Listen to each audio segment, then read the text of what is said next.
America ने Iran पर सख्ती बढ़ा दी है। भारत को पहले छूट मिली थी, लेकिन अब 26 अप्रैल 2026 तक की कंडीशनल वेवर है और इसके बाद क्या होगा, इस पर बात चल रही है। नमस्कार, मैं हूं आशीष त्रिपाठी। भारत अमेरिका से बात कर रहा है ताकि प्रोजेक्ट जारी रह सके।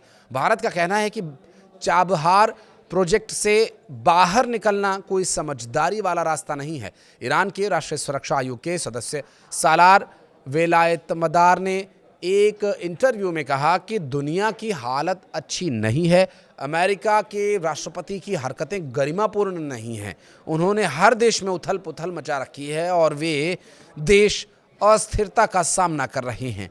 इसमें हमारे मित्र देश भारत के महान लोग भी शामिल हैं।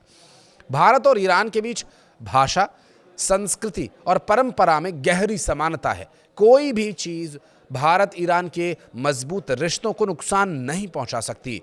चाबहार पोर्ट में भारत के निवेश का समझौता आपसी रिश्तों को सुरक्षित रखने के लिए है। भारत ने हालिया बयान में बिल्कुल सही कहा। भारतीय पक्ष समझता है कि दुश्मन की कार्रवाइयों का इन साझेदारी पर कोई असर नहीं पड़ेगा। हमारे विचार से इसमें कुछ भी नहीं बदला है। ईरान ने दोहराया कि भारत से रिश्ते मजबूत और अटूट हैं। चाबहार पोर्ट इन रिश्तों का एक बड़ा हिस्सा है। ईरानी अधिकारी का मानना है कि अमेरिकी दबाव या प्रतिबंधों की वजह से इन संबंधों पर कोई फर्क नहीं पड़ने वाला। चाबहार पोर्ट ईरान के दक्षिण पूर्व में स्थित है और भारत ने यहां निवेश किया है ताकि अफगानिस्तान और मध्य एशिया तक पहुंचना आसान हो सके। ये भारत के लिए पाकिस्तान से गुजरे बिना एक वैकल्पिक रास्ता है। साल 2024 में भारत और ईरान ने 10 साल का समझौता किया था, लेकिन अमेरिकी प्रतिबंधों की वजह से दिक्कतें होती रहीं।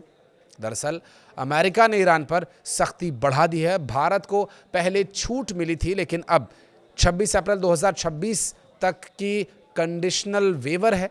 इसके बाद क्या होगा, इस पर अभी बात चल रही है। भारत अमेरिका से बात कर ही रहा है ताकि प्रोजेक्ट जारी रह सके और भारत का कहना यह है कि चाबहार प्रोजेक्ट से बाहर निकलना कोई समझदारी वाला रास्ता नहीं है।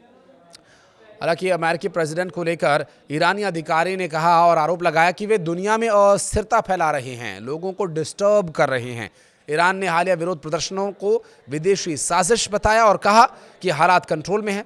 तेहरान ने कहा कि अगर कोई हाथ बढ़ाएगा तो काट दिया जाएगा। ट्रंप ने जवाब में कहा कि अगर उन्हें निशाना बनाया गया तो वे ईरान को धरती से मिटा देंगे।